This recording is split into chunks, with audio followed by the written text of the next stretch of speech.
नमस्कार, खबर समय जगत में आपका स्वागत है। मैं हूं आपके साथ अंकिता और आइए अब खबर देखते हैं विस्तार से। भोपाल महाकाल लोक का लोकार्पण कोई सामान्य घटना नहीं बल्कि ऐसा ऐतिहासिक कार्य हुआ है जिसे पूरी दुनिया ने सराहा है। देश और दुनिया में प्रधानमंत्री नरेंद्र मोदी जी के नेतृत्व में एक आध्यात्मिक और धार्मिक चेतना जागृत हुई है। यह कहना है भाजपा प्रदेश अध्यक्ष वी डी शर्मा का। उन्होंने कहा कि 40 से अधिक देशों के लोग इस लोकार्पण समारोह के साक्षी बने और भारत आकर महाकाल के दर्शन कर आशीर्वाद लेने की बात कही। प्रदेश के लगभग सभी शहरों और गाँवों में दीपोत्सव मनाया गया। साथ ही सभी 1070 मंडलों में लोगों ने लाइव प्रसारण को देखा। भाजपा प्रदेश अध्यक्ष ने कहा कि भारतीय जनता पार्टी एक कार्यकर्ता आधारित पार्टी है जो प्रधानमंत्री नरेंद्र मोदी, राष्ट्रीय अध्यक्ष जेपी नड्डा जी के नेतृत्व में विचार और पद्धति के आधार पर आगे बढ़ रही है। उन्होंने कहा कि कमलनाथ जी किसी व्यक्ति या परिवार के आधार पर संगठन नहीं चलता।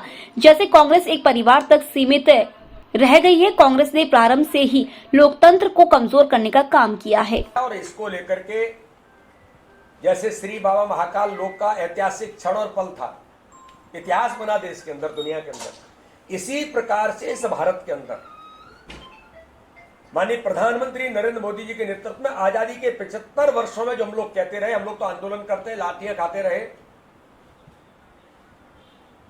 कि अंग्रेजों की मैकाले की शिक्षा पद्धति बंद करो और भारत के नई शिक्षा नीति लागू करो, जिसके अंदर हम लोग कहते थे कि भारत केंद्रित शिक्षा नीति। आज हमें गर्व है और गौरव है कि माननीय प्रधानमंत्री नरेंद्र मोदी जी के नेतृत्व में आज इस देश के अंदर जो भारत की शिक्षा नीति बनी है वो भारत केंद्रित, भारत के मूल्यों पर आधारित बनी है। मूल्य आधारित शिक्षा देश को मिलेगी तो इसके अंदर यह भी व्यवस्था बनी कि अपनी मातृभाषा के अंदर जो इस देश की आज नहीं वर्षों वर्ष पुरानी मांग रही है, हम तो इसके लिए आंदोलन भी करते रहे कि अपनी मातृभाषा में शिक्षा मिले। और माननीय प्रधानमंत्री मोदी जी का सपना कि आगामी जब इस भारत की आजादी को 100 वर्ष पूरे होंगे और मातृभाषा में शिक्षा जब मिलेगी और मातृभाषा में शिक्षा लेकर के 25 वर्षों में जो भारत बनेगा, ये भारत स्वामी विवेकानंद का जो सपना था कि भारत माता परम वैभव पर पहुंचेगी और विश्वगुरु भारत बनेगा, ये इसी आधार पर बनेगा। गांव के अंदर मैं अपना उदाहरण देता हूं।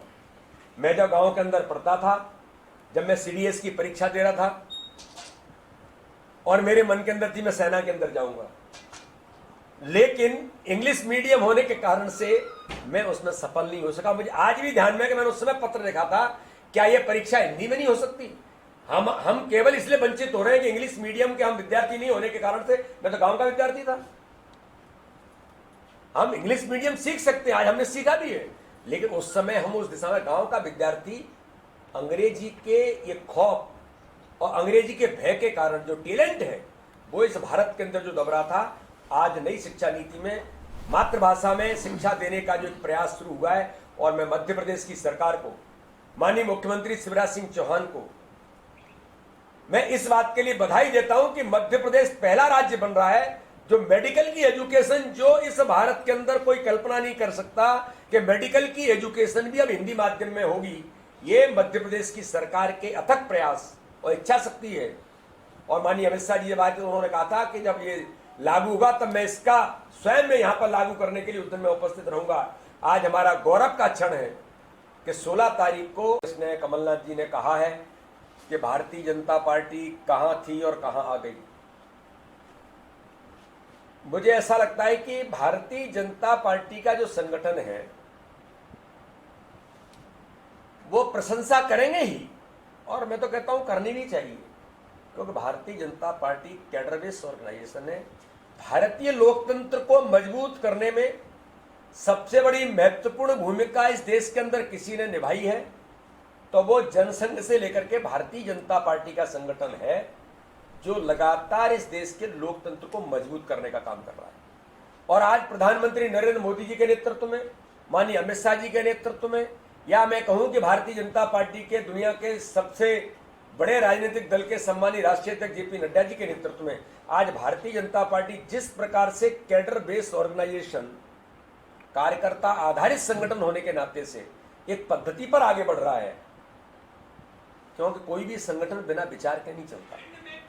इसलिए कमलनाथ जी ठीक कहते हैं, व्यक्तियों और परिवारों पर संगठन नहीं चलते। कांग्रेस एक परिवार तक सिमट के रह गई। चिंता इस बात की करनी चाहिए, इस भारत के अंदर लोकतंत्र को कमजोर करने का काम किसने किया? तो कांग्रेस ने पहले दिन से इस भारत के लोकतंत्र को कमजोर करने का काम किया है। उसी के दुष्परिणाम आज उनको दिखाई देते हैं। झूठ और छल कपट पर राजनीति मात्र नहीं होती। राजनीति अंतर्मन के साथ गरीबों का जीवन बदलने के अभियान में गरीबों के लिए कैसे काम किया जा सकता, केवल नारे से काम नहीं चलता। उस नारे को चरितार्थ करने का काम तो आज इस देश के अंदर भारत के यशस्वी लोकप्रिय प्रधानमंत्री माननीय नरेंद्र मोदी जी के नेतृत्व में सबका साथ, सबका विकास, सबके विश्वास के मंत्र पर हम जो काम कर रहे हैं, सर्वस्पर्शी सर्वव्यापी की भूमिका में काम कर रहे हैं। इसलिए आज भारतीय जनता पार्टी का संगठन बाबा महाकाल के आशीर्वाद से, नरेंद्र मोदी जी के स्नेह और उनकी प्रेरणा से हम सब लोग जो काम कर रहे हैं और पूरे देश के कोने कोने के अंदर आज भारतीय जनता पार्टी का संगठन जिस प्रकार से बढ़ रहा है, हमें याद है इन्हीं कांग्रेस के मित्रों ने जब अटल जी लोकसभा के अंदर 2 सांसद थे तब इन्होंने मजाक उड़ाया था, अटल जी हम 2 हमारे 2। तब अटल जी ने कहा था वक्त बदलेगा, आप चिंता मत करिए, आप आज मजाक उड़ा रहे हैं, कल ये होगा कि आप यहाँ होंगे, हम बहुमत के साथ इस देश की सरकार चला रहे हैं। सर वो ये भी कहना है कि पार्टी में पहले खबर समय जगत के लिए कैमरामैन शिवम कुशवाहा के साथ आदित्य सराठी की रिपोर्ट।